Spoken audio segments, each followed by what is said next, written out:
Hi everyone. Today I will be reviewing Get Home Safe by Christy Hall. It was featured on the 2018 Blacklist with 34 votes, so third. The writer is also featured on last year's 2017 Blacklist with the script Daddy-O.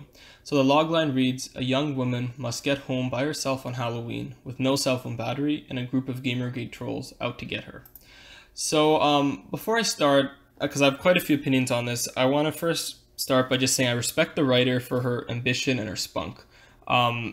She wrote this two-page opening that I'm sure we've all probably are aware of, and I think she was very deliberate in the way she did things, especially with the the opening 2 pages, the insinuation that if you don't like the script and you're a man, you're simply patriarchal, misogynistic, and anti-feminist, and she describes men several times as animals or pigs in the script, and I think all of this was deliberately done to elicit a reaction. And I think she got that reaction because anyone who reads it is going to have an opinion on it. Whether it's good or bad, it doesn't matter. It's going to get a reaction out of people. And while I don't agree with the entirety of the message, I did appreciate seeing the story through the lens of a woman and exploring those social issues of sexism, misogyny, gender issues through this flawed character. I'm not going to call her interesting, I'll talk about it later, but she was just a character, but you could tell that the voice of the writer was really coming through. And I confess that I was not entirely aware of what some women have to go through and endure, and so I found this piece educational in that respect. But for me, the issue is I just wish that the story would back up the spunk and the message of the writer. Because up to page 60, it just seemed like the script was an excuse for the writer to rant, and the character quite literally rants several times in the script about her opinions about these types of social issues, and her focus didn't really seem to be on telling an interesting, engaging story. So the script's about 100 pages long, and up to page 60 I had to go and run an errand. And usually at these moments with a good script, I'm really excited to get back and see where the story's going to go. But with this script, I honestly questioned whether I was going to return at all, because I simply just didn't care about the story or protagonist, because literally nothing interesting happened. The dialogue was very boring, there wasn't anything special about it, rarely was it funny or horribly insightful. The writer herself said that she only wrote the script in 6 days, and then she did some rework later, but essentially her draft was done in 6 days. And you can kind of tell because she's just talking for the first 60 pages, and those types of scripts are fine if the dialogue is interesting. But here it just wasn't illuminating. It just seemed like she was writing whatever came to her mind. And the problem up to that point, up to page 60, was namely that her phone was out of battery. And it just seemed so fixable. Like, you can go up to 10 random strangers, and very likely one of them will at least lend you their phone so that you can call a cab or an Uber, and the problem's solved. If you're getting stalked, if you're getting freaked out, go to a police station. So these types of questions were running through my mind, and it made it very hard to empathize and relate with the character. Then finally, on page 67, she gets a problem that she cannot simply run away from. And so, spoiler alert, turns out she's being stalked, and the videos are being posted on social media. So now I was invested in the story, because finally something interesting or something thrilling was happening. But the thing is, if I was watching this in a movie form, if Netflix just took this script right now and made it a movie, I would have tuned out, and I'm sure many of you in the audience would have tuned out by 15 minutes or 30 minutes and wanted their money back. Even if you stayed for a full hour, you would, I don't see how you could possibly keep going, because it was so boring. And so I did think the stalking thing needed to start way earlier, even by page 25.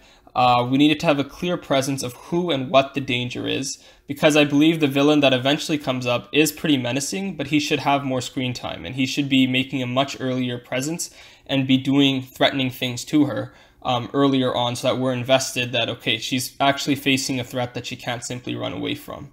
I also had a problem with some of the choices that the protagonist makes. So the protagonist is Skylar, and she's our main character. So she loses the villain in the subway, but then decides to go back home. And this is despite the villains clearly knowing where she lives and posting that online. So she knew that the villains know where she lives, and yet her goal was still to get back home. And it was never really answered why she doesn't just go to a police station and report the actual assault. Because she had gone to the police station before, and the police said, well, nothing's really happened to you yet, so we can't do anything. But now she was clearly assaulted, people are chasing her, so she could go back to the police station. It wasn't really clear why she doesn't just go back to the station, at least just stay there, where you're safe and you know no one can harm you. They also kept saying that the group was anonymous, and yet it had 87,000 followers on Instagram, so obviously they aren't untraceable. You could you could still find the person who is not necessarily sending the videos, but you can find the people who are posting it. So I just found that these types of little things were kind of throwing me out of the story because it just didn't seem believable. It seemed like all of these aspects were being contrived by the writer to make it seem like she's in a more perilous situation than she actually is. And so sure enough, she decides to go back home, and what do you know, the villain's right there waiting for her. So it just threw me out. I just thought it was a really dumb choice that the protagonist made, and I would have liked to have known a bit more as to why she's deciding to go back home. So as you guys can probably have noticed, I think the script needs a lot more work. As I mentioned before, the virtual stalking part is pretty interesting, I think, but it needs to be introduced much earlier. The villain, her friend coming at the end of the day to save the day, like I already knew that, so it was a bit predictable. Like we knew what was going to happen, and so I was waiting for something to blow my socks off. I'm like, there must be something as to why this script is ranked third, and so I thought something interesting was going to happen, but nothing interesting happened. The villain just dies, and we don't even know who the guy is. But to the writer's credit, I did find the villain creepy in his own way. He wore this like baby face mask, and he never said a single word, and I think that was pretty interesting. But like I said, it was hard to get a real sense of the danger and the threat, given that he appears so late in the script. So the writer seemed to be more invested in getting her social message out there as opposed to writing a good, interesting, engaging story. So the thing with Daddy-O, which was her previous script, is we're stuck with these two characters in a cab.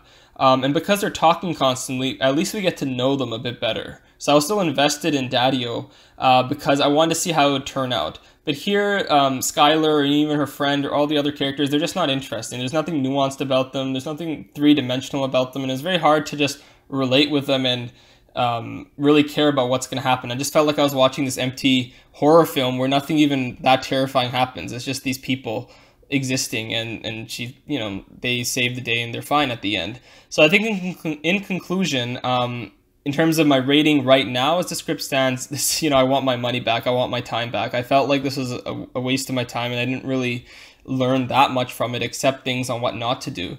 But that being said, I don't want to be too harsh. Like, I think the script has potential, and that's probably why it was ranked high. I believe right now in this form, if Netflix made it, it'd be a flop because people wouldn't stay in it. But if they introduce that thriller aspect, it can be that type of cheesy B-movie horror type of format because that's what it's going for. It's just there was nothing here that was horribly original or interesting right now. The characters are not memorable, and that's the frustrating. And so this is like the frustrating thing about screenwriting, because it just makes me go scratching my head and seeing why was this third on the blacklist.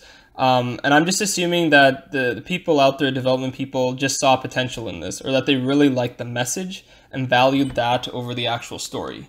It would also be pretty cheap to make, but I doubt that it would be very memorable. So that's my opinion. Hopefully it wasn't too harsh. Let me know what you guys thought about it. But the way as it stands right now, I wasn't that impressed. I think the audience has shown time and time again that they always value a good story over the message that's being sent. We can see Black Panther. We saw that with Crazy Rich Asians.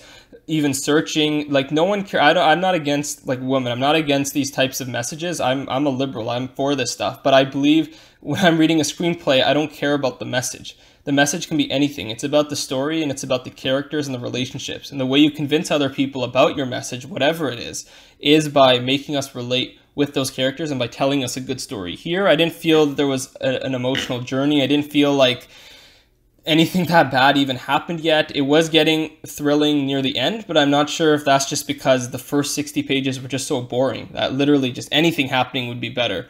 And so it was really hard getting through it.